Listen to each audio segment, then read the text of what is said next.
Hoy en Así Somos, junto a Gino Lorenzini de Felices y Forrados, revisaremos las noticias financieras más importantes de la semana. Siguen los problemas en el retiro del 10%. AFP presenta errores en notificaciones y depósitos. ¿Existen riesgos para los usuarios? Veremos las cifras tras el retiro del 10% y en qué va el trámite del impuesto a los súper ricos. También analizaremos los preocupantes índices de desempleo y suspensión de contratos. ¿Vivimos una crisis económica sin precedentes? Además, Gino Lorenzini aclara dudas de la ciudadanía en nuestra sección de Educación Financiera. Todo esto y más, hoy en Así Somos.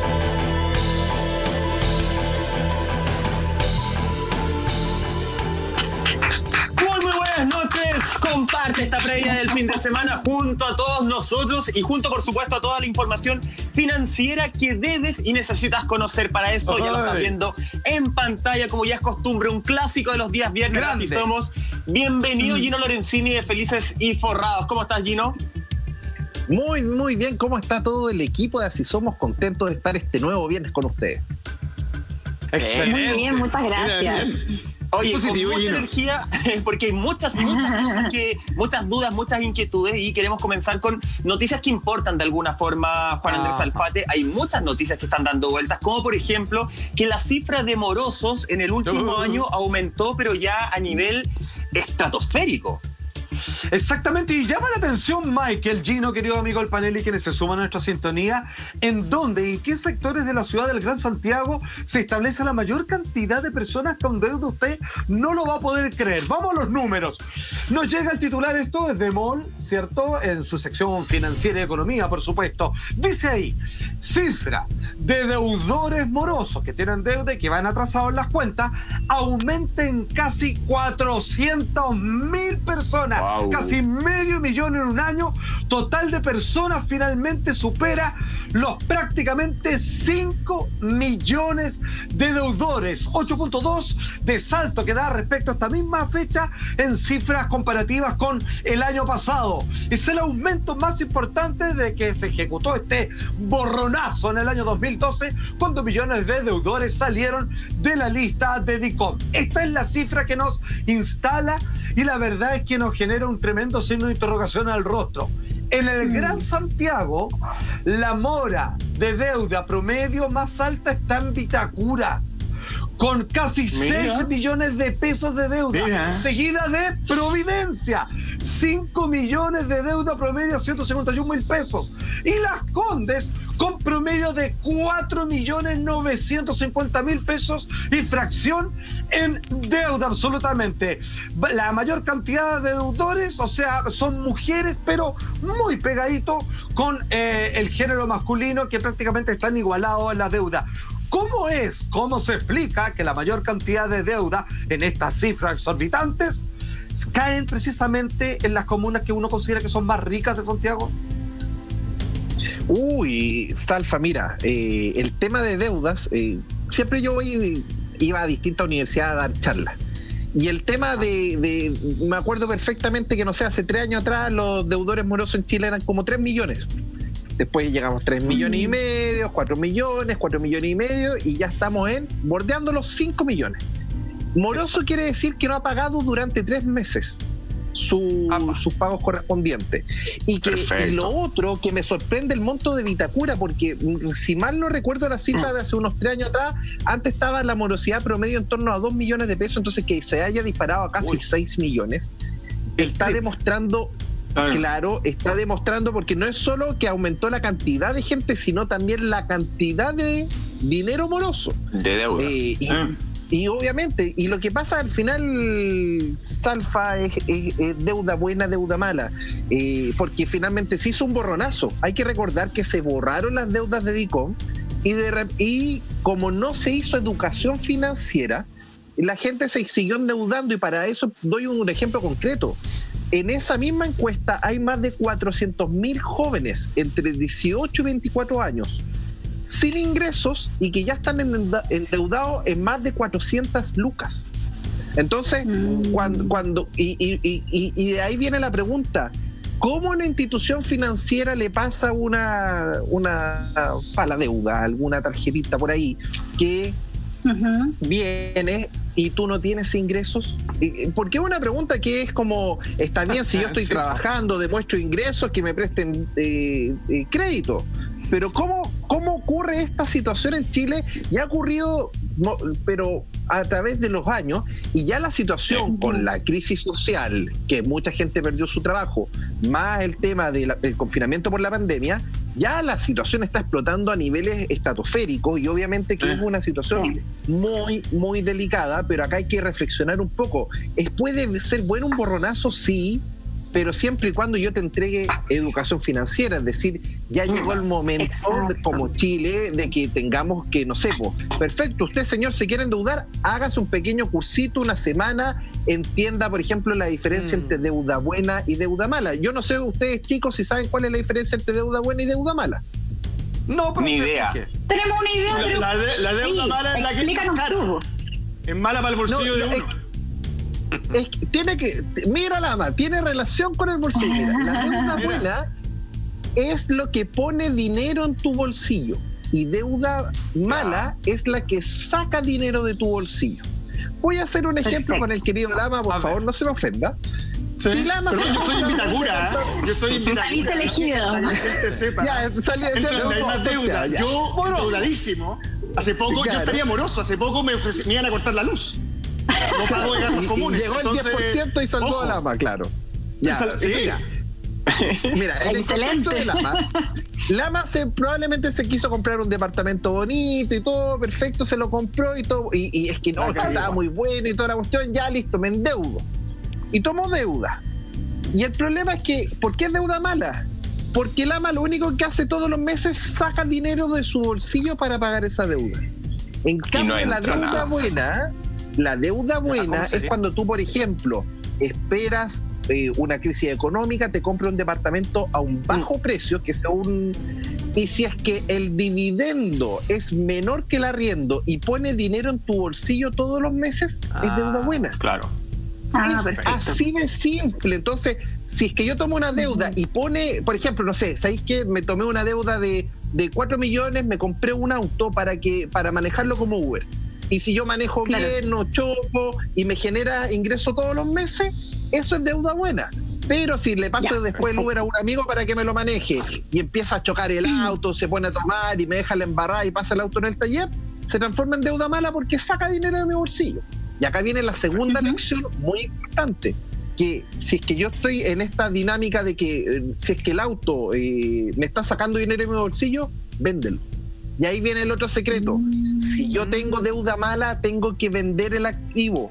Si es que yo tengo deuda buena, al final es un activo, pone dinero en mi bolsillo, por lo tanto, es ahí donde mantengo. Y ahí viene la tercera derivada que la gente no conoce. Cuando yo solo tengo deuda buena y el dinero trabaja para mí, yo sin hacer nada, el dinero está llegando a mi bolsillo. Y por lo tanto, empiezo a construir mi libertad en el largo plazo. No es algo que se haga de la noche a la mañana, obviamente, pero si tú lentamente vas ahorrando, invirtiendo, luego tomando deuda buena que pone dinero en tu bolsillo y vas tomando distintos activos que van poniendo dinero en tu bolsillo, llega un punto en que vas a tener distintas fuentes de ingresos que te van a permitir tener la verdadera libertad a través de la deuda buena. Entonces no hay que satanizar la deuda, pero sí es importante educar a las personas. Perfecto. Deuda mala. Pura deuda mala, no. Desde que conozco a Gino, todas mis decisiones económicas han sido erradas. Yo no sabía, yo pensaba que estaban bien, güey.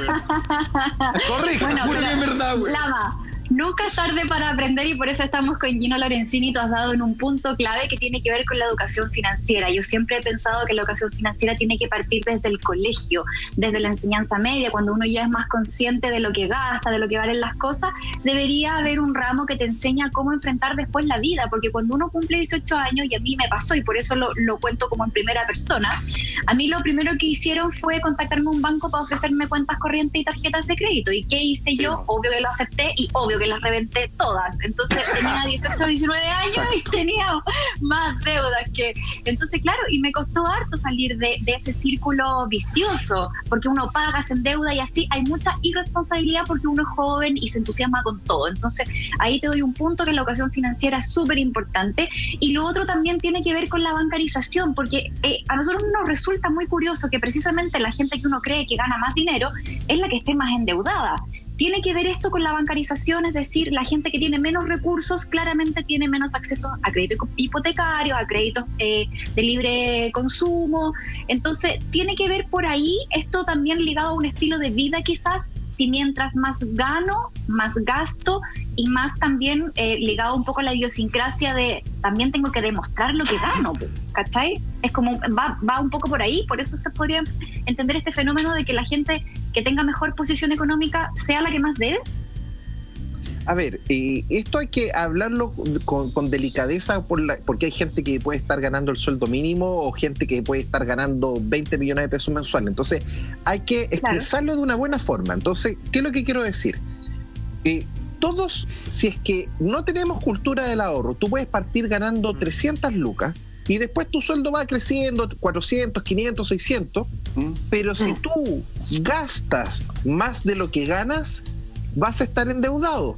Y eso avanza y tienes hijos, te casas y esto y lo otro. ¿Y hasta cuándo revienta? Hasta que pierdes la pega.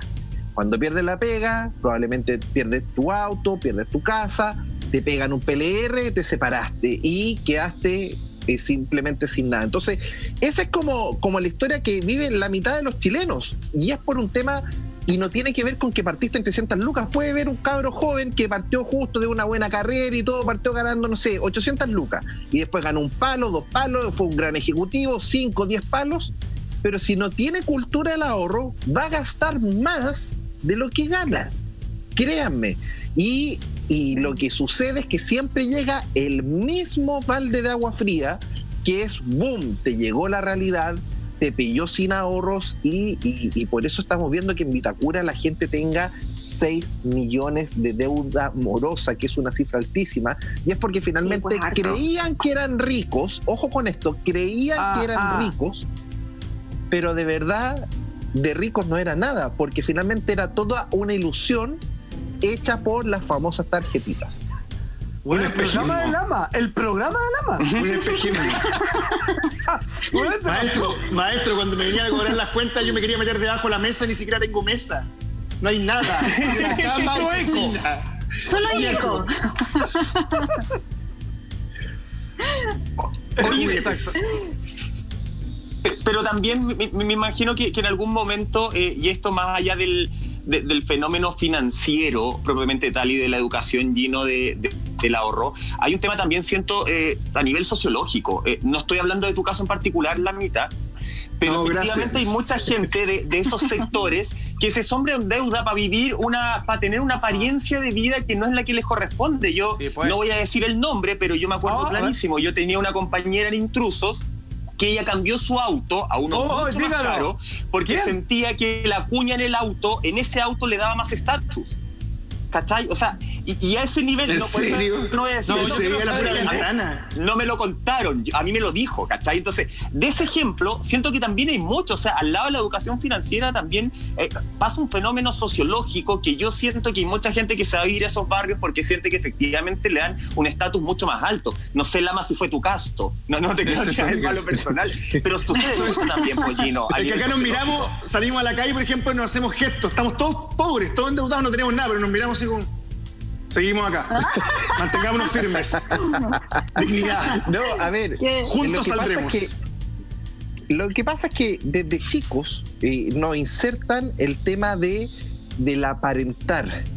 Y está tan inserto de que, por ejemplo, no sé, yo me crié en Antofagasta, que es una zona minera, y me acuerdo perfecto que llegaban los bonos mineros y un minero, por ejemplo, se compraba un auto nuevo espectacular, llegaba el vecino, se compraba una camioneta más grande y después a la semana siguiente el que ya se había comprado un auto nuevo cambiaba por una camioneta más grande. Entonces son temas psicológicos, es como al final es una apariencia, pero el problema finalmente de todo eso es que estamos gastando dinero para aparentar para gente que ni siquiera le importamos.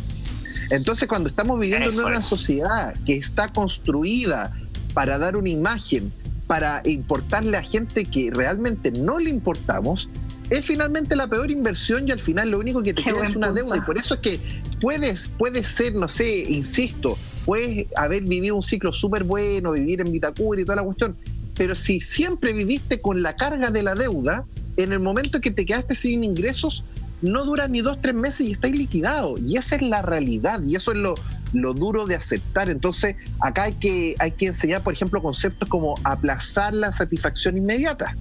Por ejemplo, imaginémonos que, no sé, yo siempre soñé tener, no sé, un smartphone y vengo y ¿qué es lo que haría, por ejemplo, con Cultura del Ahorro? Te cuesta 500 lucas. Muchos me van a decir, no, Gino, no me cuesta 500 lucas, solo 24 cuotas de 38.990. Pero son 500 lucas.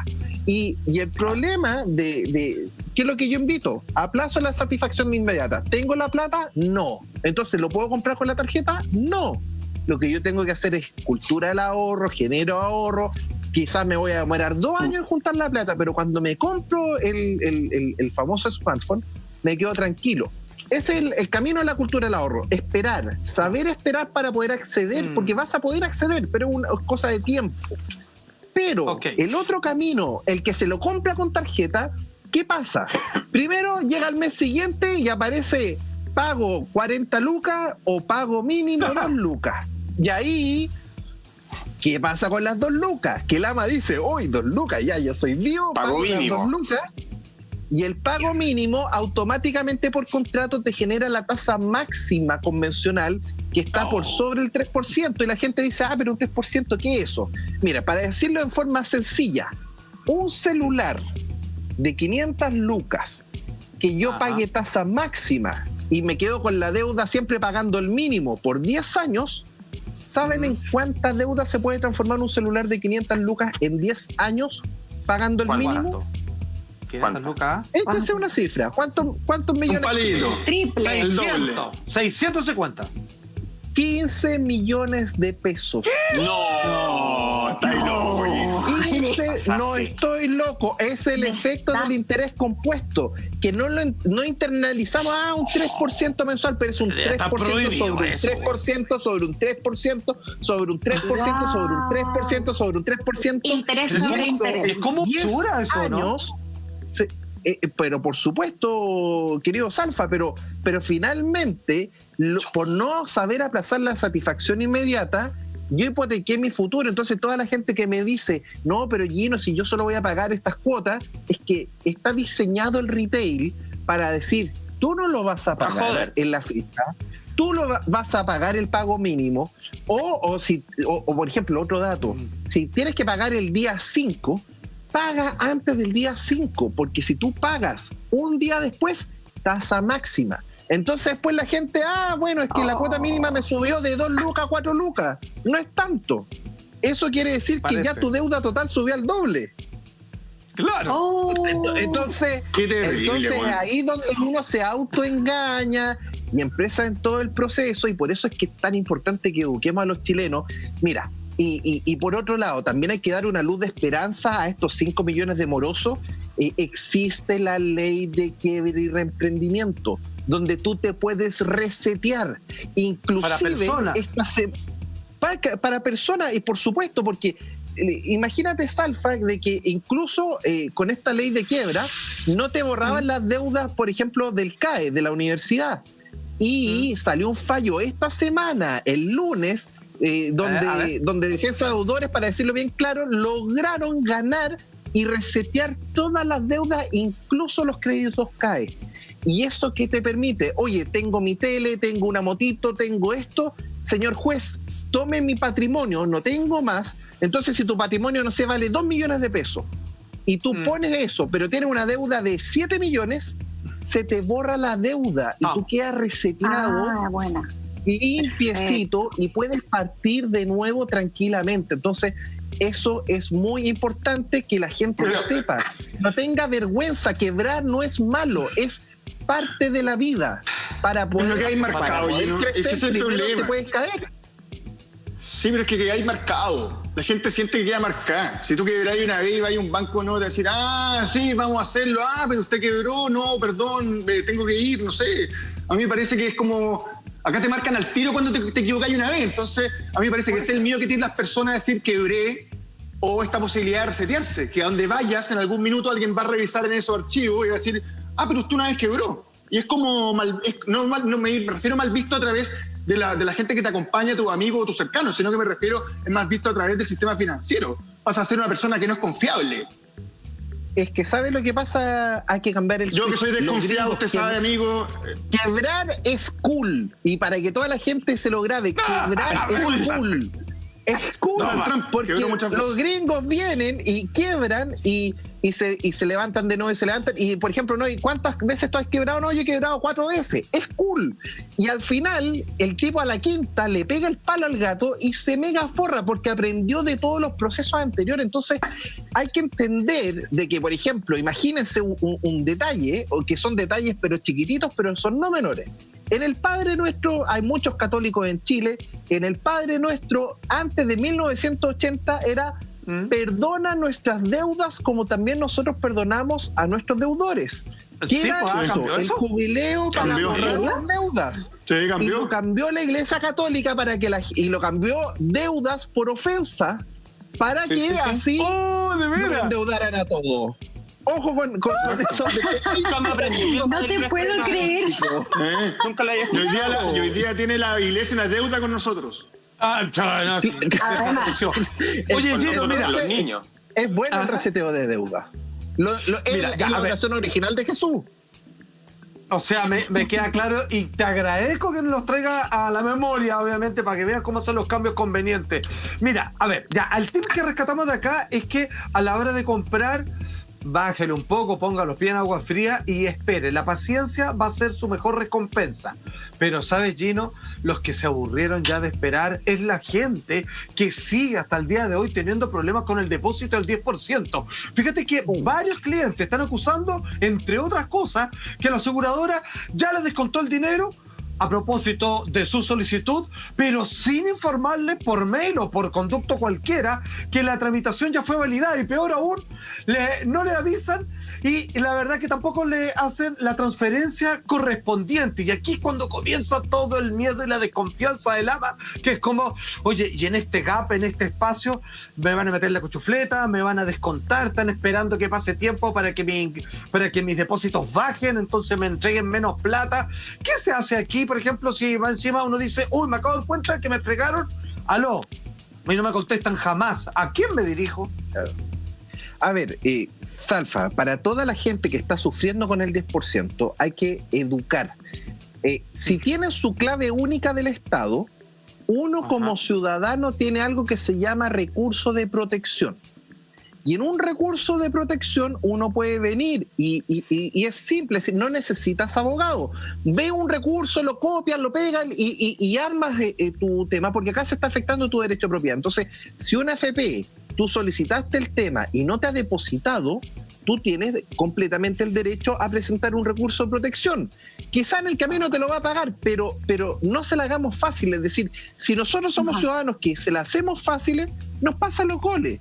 Pero si nosotros educamos y enfrentamos la situación, la AFP por cada recurso de protección tiene que poner abogado, y al final, por ejemplo, en el tema de la ISAPRE subían los planes todos los años y después la gente empezó a poner recursos de protección y con eso evitaron el alza. Esto es lo mismo. La gente que si no ha recibido tu dinero, puedes tomar ese tipo de medidas. Ahora bien, hay que hacer un segundo llamado porque está demostrando una grave falta. No sé si ustedes se acuerdan años atrás, quizás, no sé, más Salfa, que los bancos antes, cuando uno hacía una transferencia electrónica, se demoraba más de 4 días la transferencia electrónica. Ojo con ese impacto.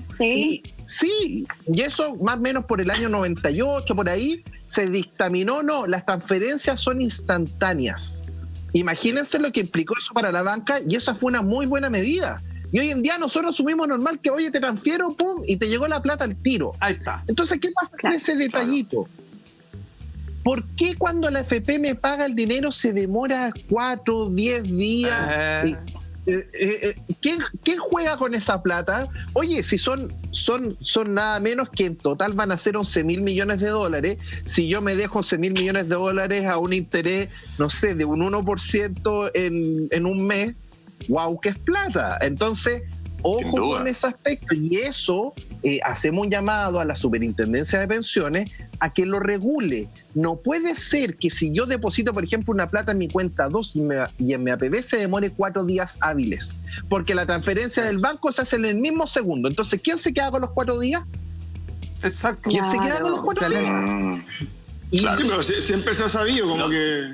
No son 4 días que llegan, no son 4 días que llegan para nosotros. Estamos hablando de educación financiera junto a Gino Lorenzini de Felices y Forrados. Todas las dudas, todos los comentarios, hazlos en las redes sociales con Finanzas AS, todos tus comentarios, y ahí los vamos a estar recolectando durante la semana. Gino, hay personas que les llegó ya el depósito, hay personas que les llegó en una cuota, otros que les va a llegar en 2, pero pasa que los bancos abrieron una segunda cuenta. De hecho, la gente empezó a consultar mucho a través de las redes sociales de, oye, ¿por qué mi banco me abrió una segunda cuenta para el depósito de este 10%?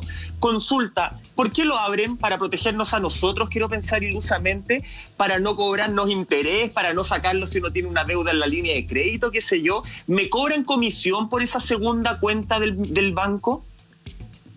No, es completamente gratuita y era para cumplir la Constitución, en el sentido de que esta era una cuenta donde no se te podía cargar ningún pago automático, no se te podía retirar el dinero, no se podía cargar comisión alguna. Entonces los bancos hicieron una buena pega. Yo quiero ahí felicitar a los bancos porque crearon automáticamente esta cuenta vista.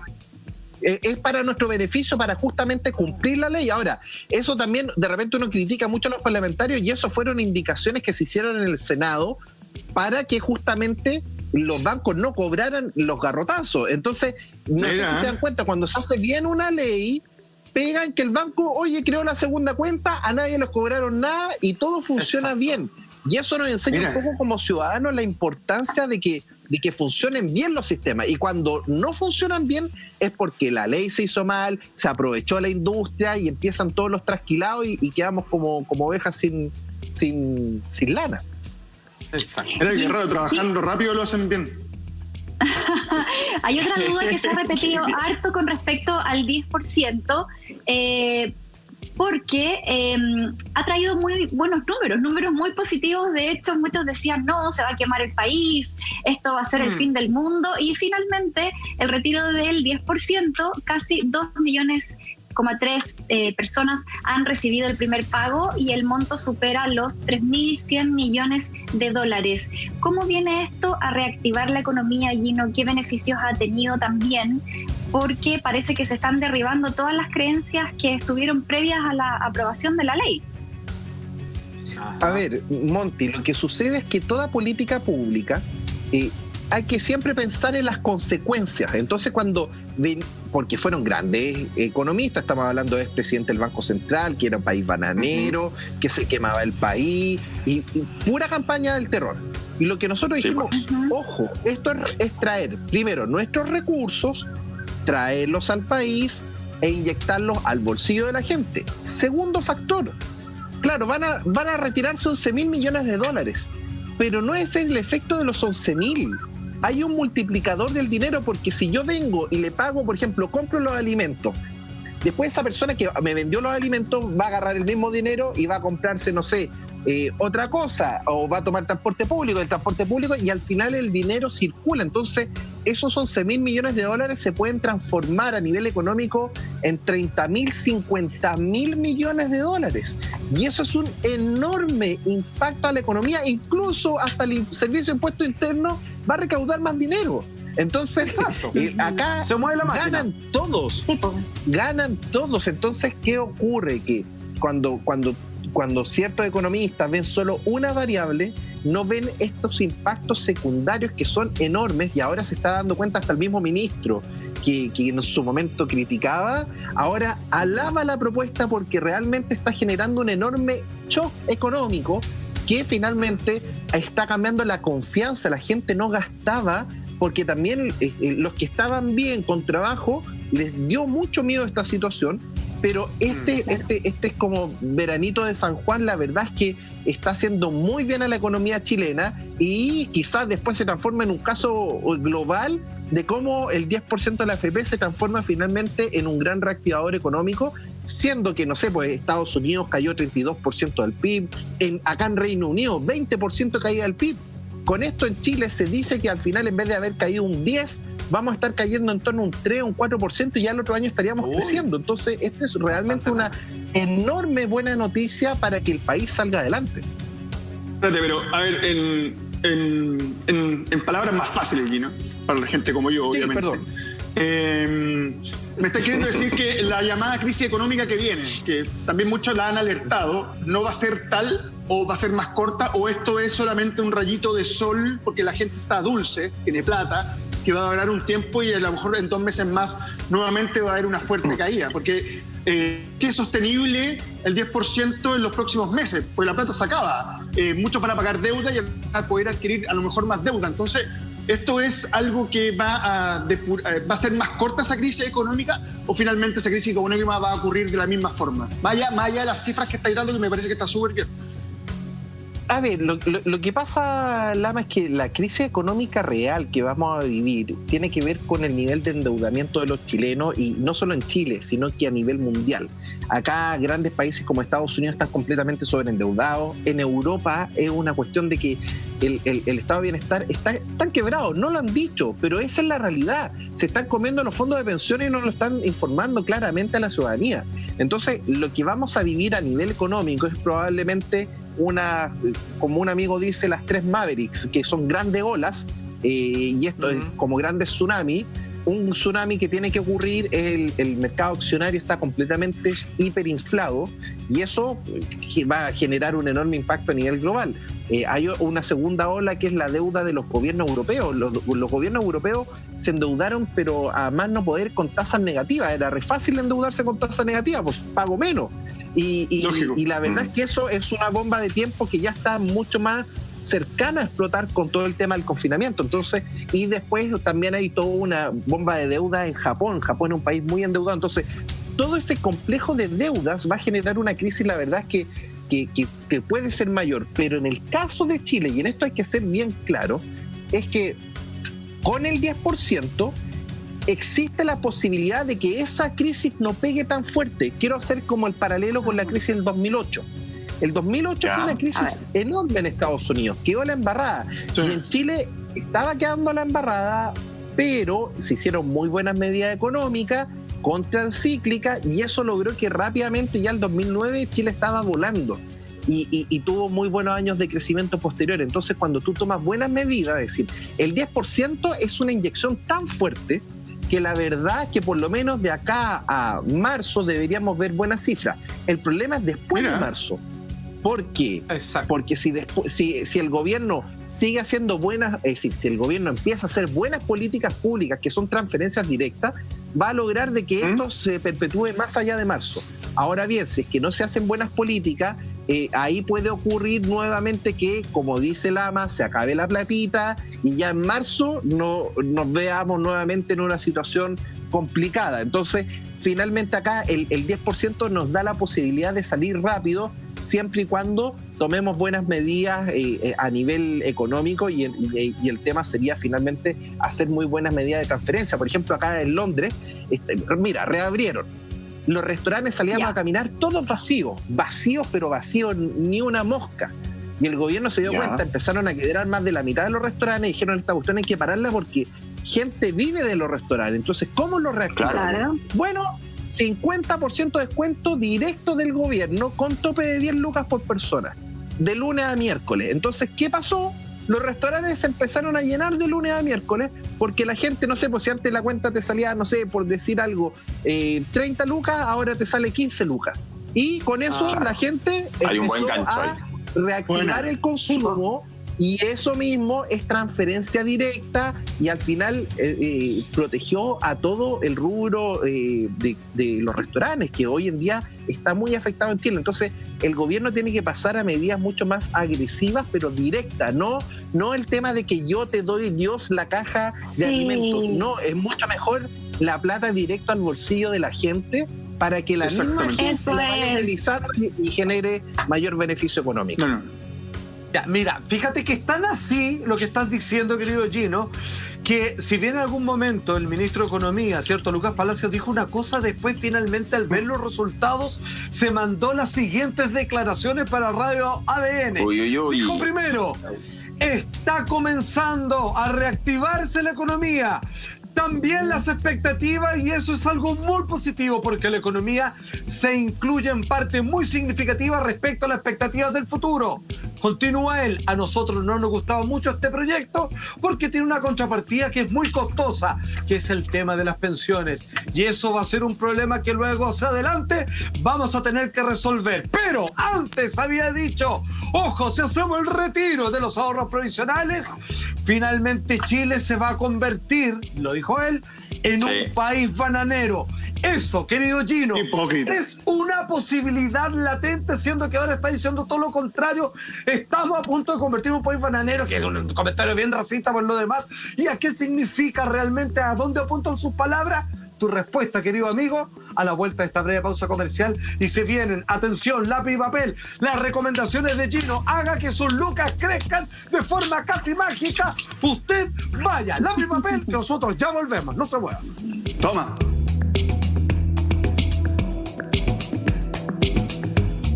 A Gino Lorenzini directamente desde Londres. Estamos en este capítulo hablando de las noticias que tienen que ver con lo que ha ocurrido en términos financieros estos últimos días, también un poquito de educación financiera y tus siempre tan acertados consejos, Gino.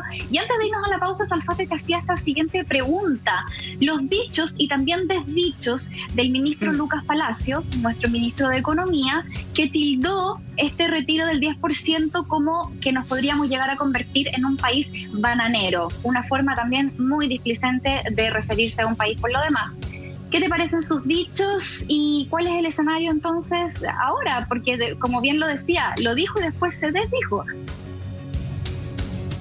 A ver, primero expliquemos a la gente qué significa eso de ser un país bananero, porque Por favor, país bananero es el clásico país, no sé, Ecuador, con todo el respeto, que exporta bananas, entonces produce mucha banana y exporta banana. Y por lo tanto es como, es bananero, es como irresponsable, como que se gastan la plata y es muy despectivo. Ajá. Pero si es por eso, primero, no sé, pues nosotros seríamos un país cuprífero que exportamos solo cobre y Claro, antes en el pasado exacto. pasó que exportábamos salitre y inventaron el Exacto. salitre sintético y Chile se fue de ser país supuestamente bueno a ser país bananero. Entonces, Y la guerra valió callampa. claro, entonces, la verdad es que es muy poco afortunado y al final se da vuelta la chaqueta. Yo, en todo caso, mejor que se dé vuelta la chaqueta y reconoce que esto ha sido un enorme impacto económico en el ambiente de las personas. Yo, distintos amigos me dicen, oye, la gente como que ahora anda feliz. Es como que realmente es un shock para todo lo que se había vivido. Entonces, y si es que una persona se lo gasta o se lo malgasta o otro lo invierte, lo ahorra en cuenta 2, la verdad es que es la libertad de cada uno. Yo creo que tenemos que ser lo suficientemente grandes y maduros para respetar finalmente el dinero es de uno y cada uno tiene que usarlo. Ahora, nosotros recomendamos invertirlo en cuenta 2, dentro de tu AFP está la cuenta 2, seguir las sugerencias de Felices y Forrados para que ese dinero vaya ganando rentabilidad y así se transforme en un activo que pone dinero en tu bolsillo. Pero es la decisión de cada uno finalmente el cómo tú utilizas el dinero y la verdad es que va a generar una enorme reactivación en la economía chilena. En el fondo es una recomendación lo que ustedes hacen en Felices y Forrados, una guía, Con no una resultados. obligación, con resultados muy positivos, como Pregúntale era a León, antiguamente. Que León hoy está fascinado. ¿Quién es León? Hay mucha información que empieza a llegar justamente, Gino, y queremos entrar de lleno a esta asesoría financiera que tú nos regalas justamente en Así Somos. Recuerden que pueden comentar en las redes sociales con Finanzas AS. Mucho se habla y este es el minuto en que ya las redes sociales dejaron de lado un poquito el 10% y entraron a hablar de estas medidas, de las medidas que tomó el gobierno para ayudar a la clase media en este plan de protección a la clase media, ¿cierto? Específicamente en el préstamo estatal solidario. Empezó ya, de hecho, el momento para empezar a postular a este préstamo que sería con interés cero. desde la base, para empezar a ayudar a la gente que quiere postular, que quiere realizar esta activación. ¿Quiénes podemos llegar a postular a este crédito solidario, Gino? ¿Para quiénes va dirigido? A ver, va dirigido para la gente que gana, me parece, más de 400.000 pesos, hasta, no sé, el tope máximo de ingresos, pero que haya visto disminuidos sus ingresos en el último tiempo, probablemente por cesantía. Entonces, la gente finalmente tiene que ingresar, me parece que en una página del Servicio de Impuestos Internos, y ahí, al parecer, detecta o no detecta, o uno mismo lo declara, finalmente, si es que uno cumple con los requisitos, tanto para el bono como para el tema de la suspensión de los pagos. Son ambos beneficios los que la gente puede postular: el bono de 500.000 pesos o la suspensión también de poder tener abonado hasta 650.000 pesos de pago mensual de dividendos.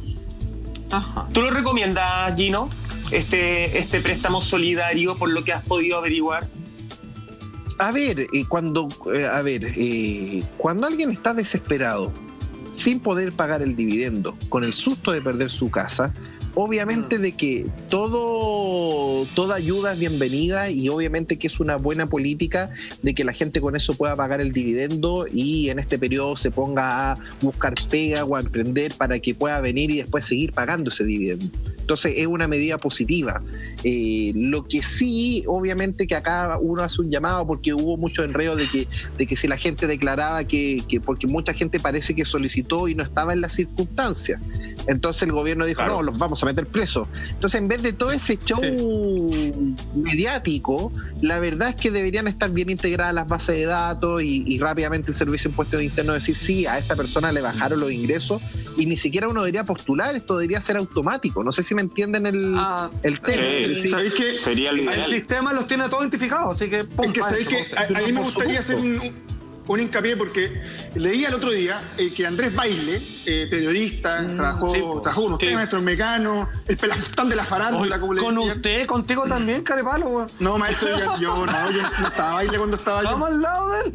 No, maestro, no invente.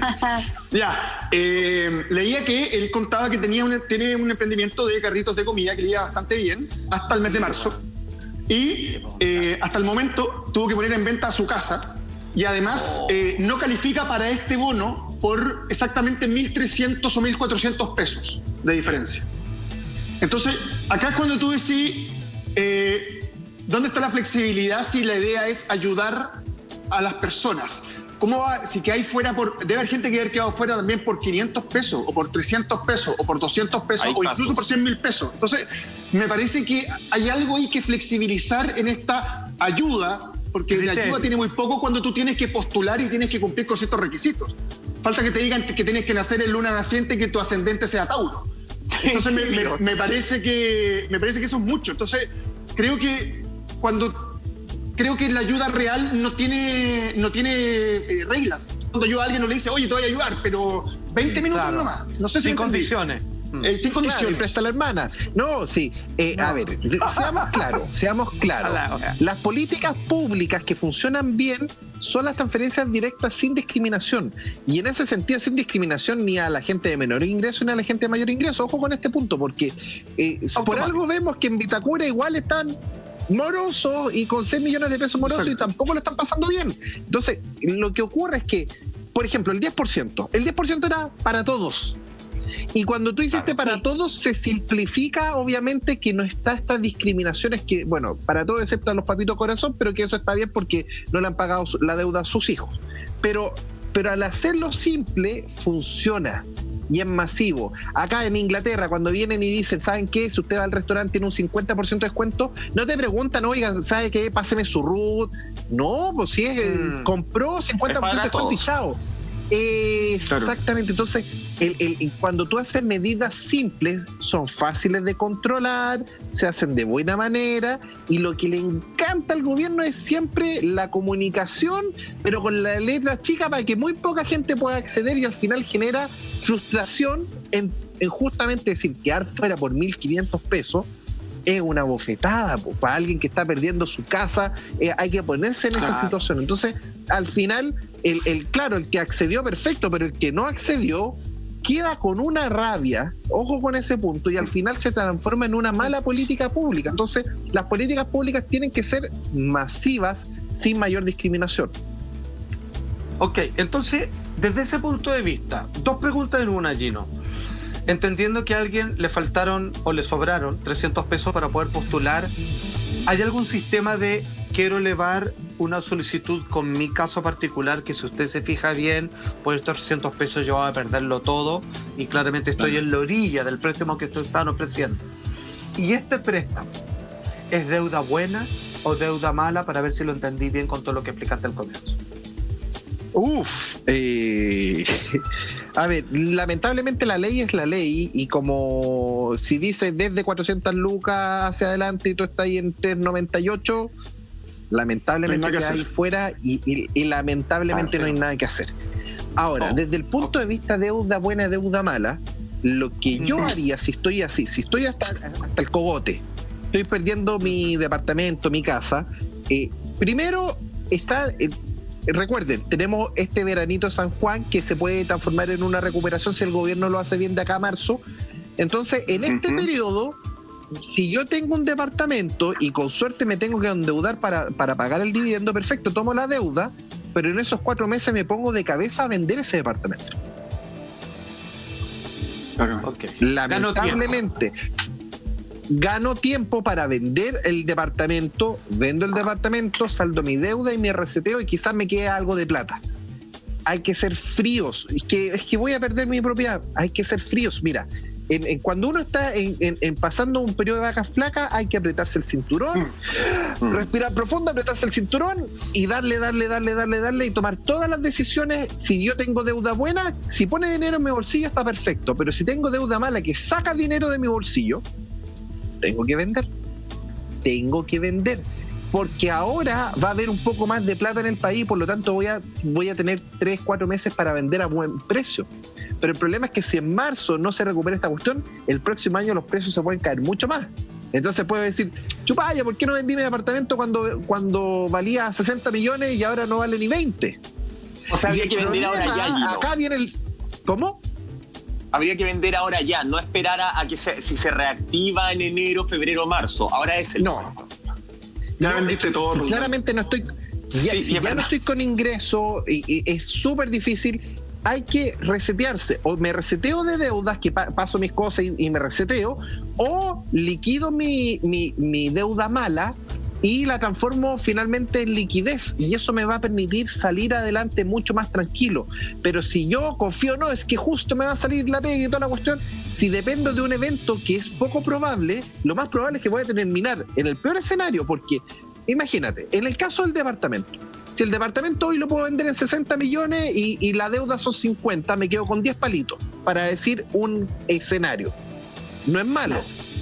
Pero en el otro escenario, si espero, no sé, a marzo, me aguanté los 4 meses, después voy a tener que pagar esa deuda, no tengo plata, no me salió pega, ¿y qué me va a ocurrir?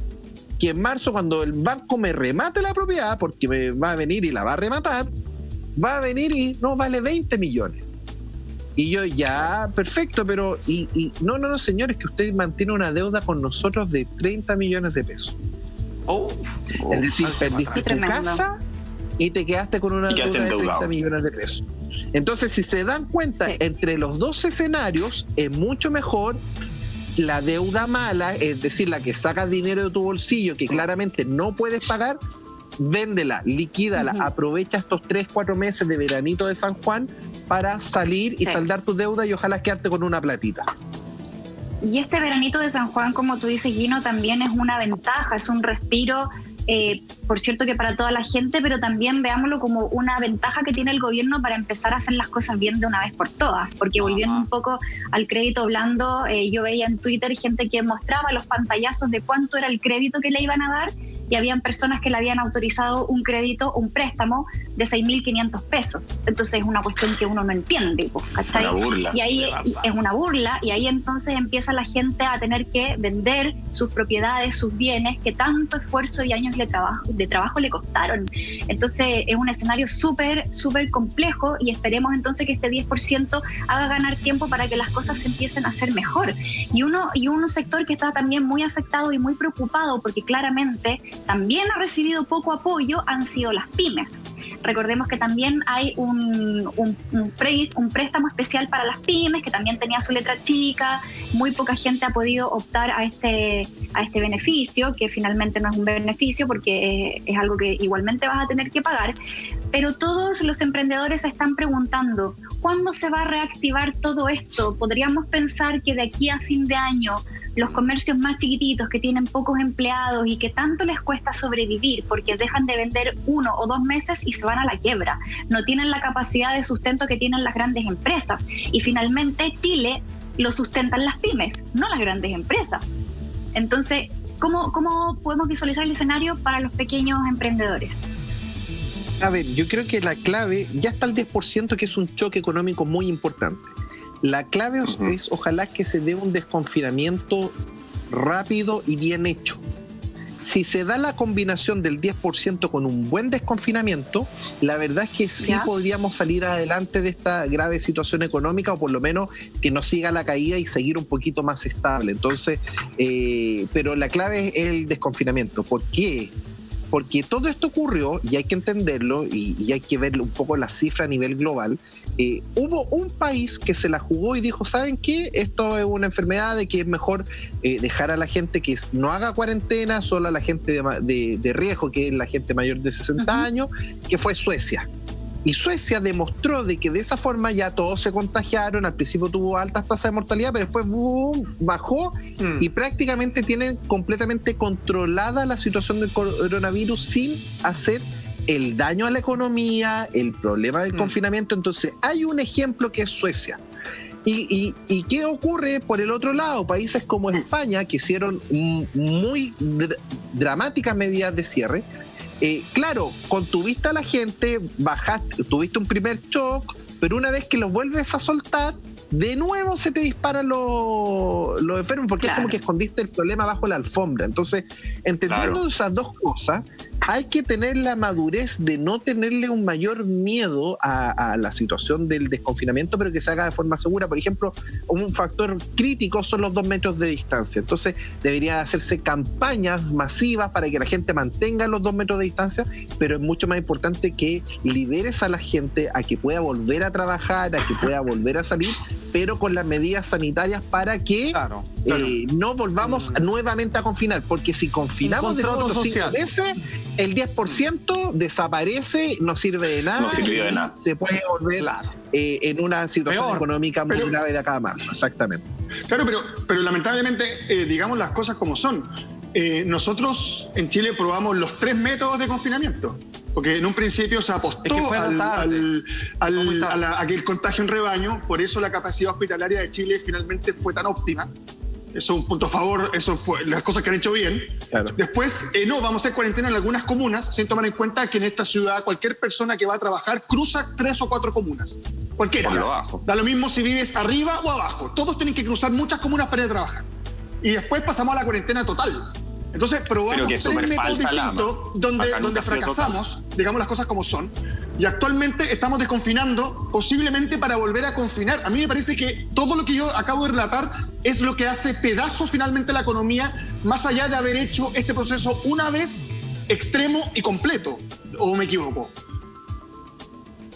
A ver, Lama, lo que tú dices es completamente cierto. Es al final el confinamiento, a los países que han hecho más confinamiento, la economía se les derrumbó, pero derrumbó mal. Es decir, caída de 20% del PIB en el Reino Unido es algo que no se ve desde 1929.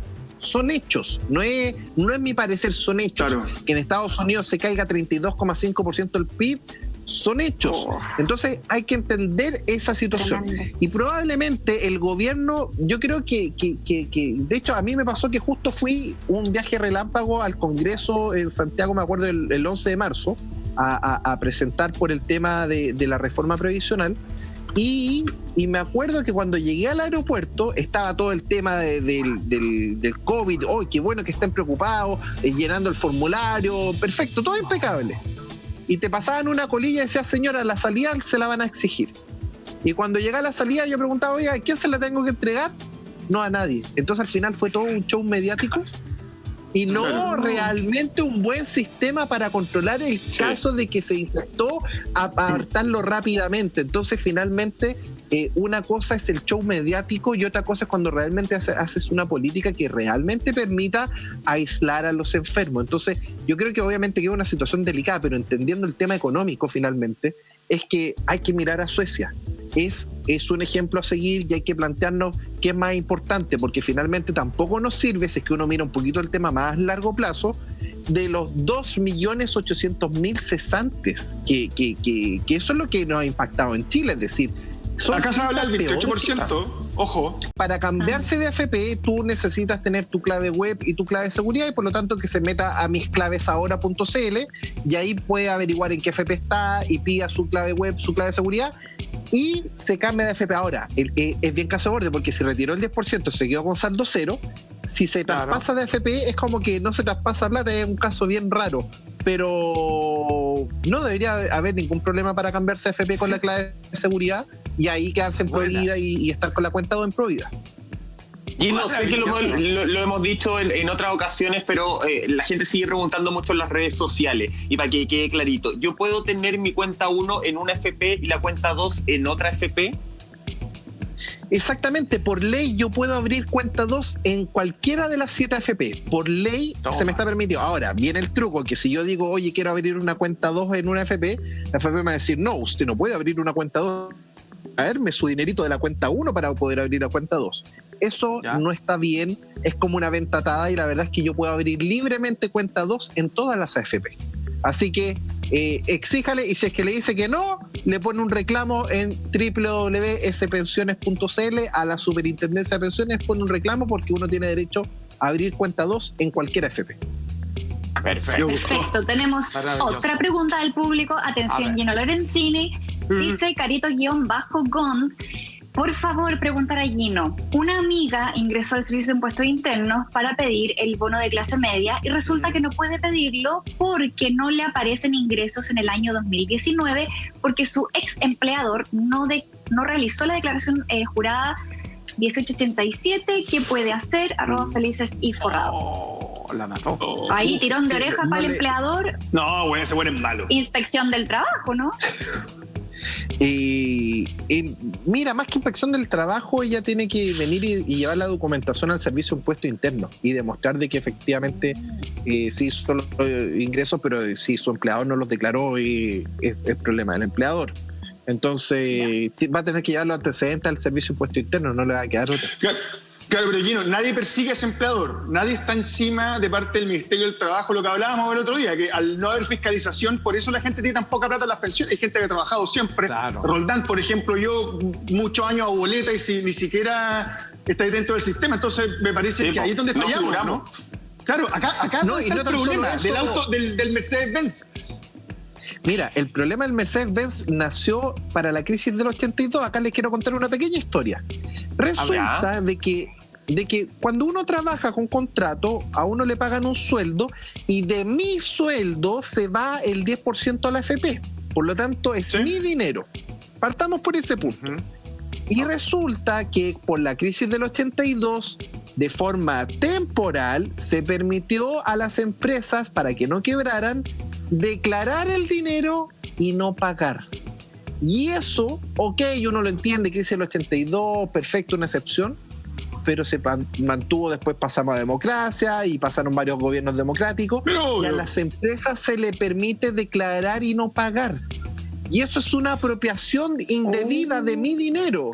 Y después, cuando la empresa quiebra, paga moya. Y por eso es que tenemos el problema que tenemos. Entonces, me acuerdo que me pegué un pique años atrás acá a Londres, al Chile Day, para decirle directamente al superintendente, a los ministros, por favor, elimine la declaración y no pago, porque es ilegal, se está apropiando el dinero de los trabajadores, y al final todos dicen, no, es que el sistema es malo.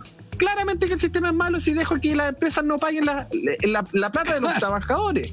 Corrígenlo nomás. El tema es tan fácil de corregirlo, pero uno lo plantea y como que todos miran para el lado, es que... Exacto. Y al final permiten que las empresas se apropien del dinero de los trabajadores, siendo que es el dinero de los trabajadores, insisto con ese punto. Entonces, la verdad es que es un pequeño cambio legal y es prohibir la declaración y no pago, y te evitan los problemas de cobranza, porque hacen mucha reforma para cobranza, para recuperar los dineros de los trabajadores.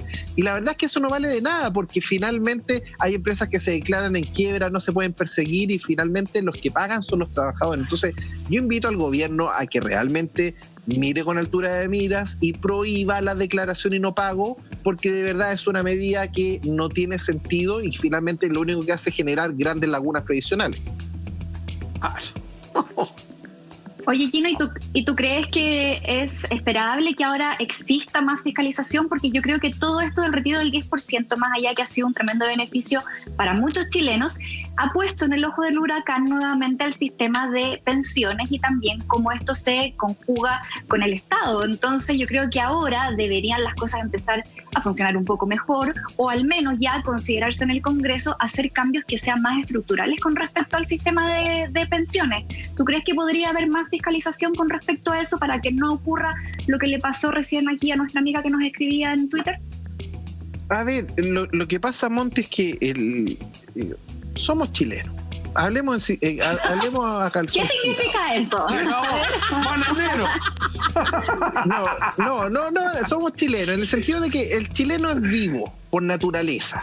Entonces, sí. el problema es que, por ejemplo, deja dar un ejemplo concreto.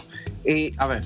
Muchos manejaban con copete. ¿Para qué nos vamos a hacer los lesos? Sí. Hasta que salió la ley Emilia, perfecto, salió la ley. Y lo siguen haciendo, pero en un momento yo me acuerdo perfectamente que cuando salió la ley se compraron los test y toda la cuestión y estaban todos los carabineros controlando y todos dejaron durante, me acuerdo, 3 meses de manejar curado.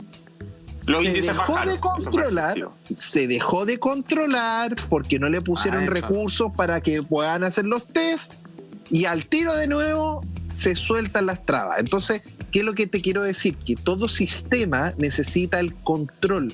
Y si tú tienes, y necesitamos que el Estado tenga buenos sistemas de control justamente para que no pasen este tipo de cosas.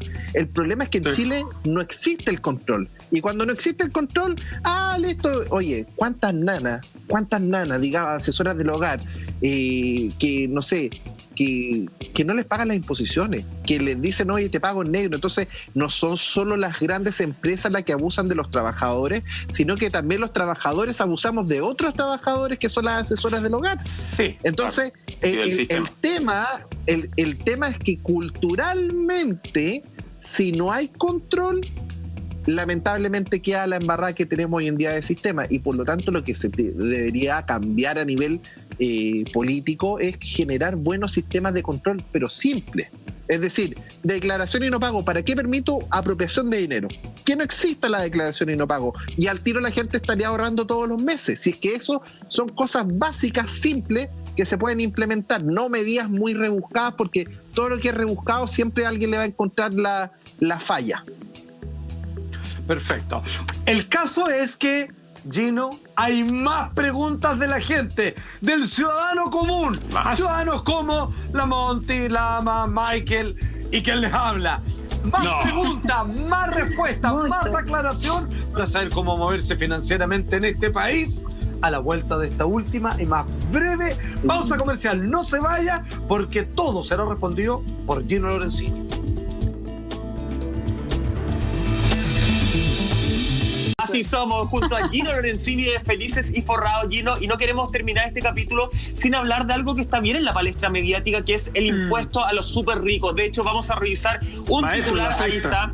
Diputados ponen el acelerador, mira qué bueno, a discusión sobre el impuesto a los súper ricos para que sea votada en sala en las próximas semanas. Gino, ¿qué podemos esperar de esto bajo tu visión? ¿Tú crees que efectivamente vamos a llegar a poner un impuesto a los súper ricos y que va a afectar solo a los súper ricos y no va a pasar con el bono a clase media, que por 300 pesos te pasaste el grupo a los súper ricos y vas a tener que pagar mucho más de lo que ganas? A ver, esto es lo mismo que el 10%, que se acuerdan que todos decían que se iba a acabar el mundo y al final ocurrió todo al revés. Bueno, respecto a los súper ricos, hay que ver cuáles son las consecuencias y ver qué ha pasado en otros países. En Francia se implementó un impuesto a los súper ricos ¿Y qué ocurre con los súper ricos? Los súper ricos no pagan impuestos, y en eso quiero decirlo claramente. Tienen a los mejores abogados, tienen a las mejores empresas y todo, y lo que ocurrió es que los súper ricos se arrancaron de Francia y se perdieron millones de dólares, y al final eso también afectó negativamente a la economía. Entonces al final al final vivimos en un mundo globalizado. Entonces alguien que es súper rico, que tiene más de 22 millones de dólares, puede rápidamente venir y, por ejemplo, irse a Uruguay.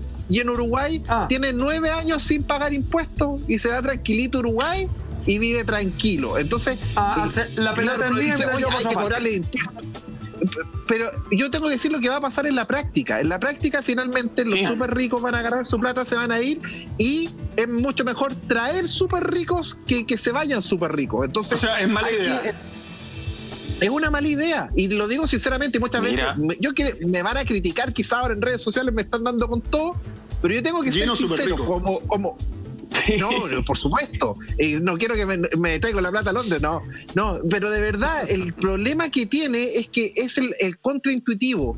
El 10% nos beneficiaba porque era dinero en los bolsillos. De hecho, yo creo que hoy día el gobierno debería bajar los impuestos. Y lo digo así de claro, y en especial a las personas, sí. Pasó en Alemania, el problema de las personas, en las personas, imagínense de que uno paga 19% de impuesto al IVA. Eso es una locura. La gente más humilde, más pobre, es altísimo. O podemos hacer algo a la inversa, que pagaste impuesto, pero a la gente de menor ingreso, el que gana menos de 300 lucas, te devuelvo 60 lucas de IVA todos los meses. ¿Cómo sería eso? Automáticamente a la cuenta 2. Imagínense lo que sería.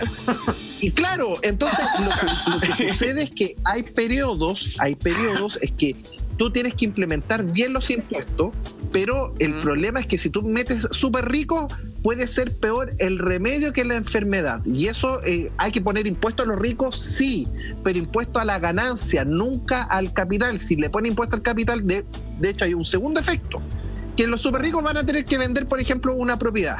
Pero si todos los súper ricos tienen que vender, ¿quién va a comprar? Y se van a caer los precios y también nos vamos a ver afectados. Entonces hay que ser inteligente en que hay periodos que se pueden implementar ese tipo de medidas y hay otros que no. Y la verdad es que el ejemplo de Francia es claro. Le gusta a quien no le gusta, yo tengo que dar la opinión para que se afecte menos la economía. Claro. Gino, nosotros acá en Así Somos no somos súper ricos, pero somos súper felices de tenerte los días viernes con esta educación financiera para toda la gente. Recuerda, por favor, las páginas de Felices y Forrados para poder contactarte. Para toda la gente que no tiene su clave web y su clave de seguridad en la FP, misclavesahora.cl, y después felicesyforrados.cl para que sigas todas nuestras sugerencias de cambio de fondo. Son 3 meses gratis para que pruebes, y después solo 2 lucas mensuales. Buenísimo. Gino Lorenzini, muchísimas gracias. Gracias a ustedes también, Juan Andrés Calfate, Alfredo Lamadrid, Michael Roldán, y a todos ustedes que nos han visto durante toda la semana. Gracias. Obvio. Nos encontramos el lunes a la medianoche y que tengan un rico fin de semana a todos. Chao, chao. Chao, que estén bien. Hasta el lunes. Éxito.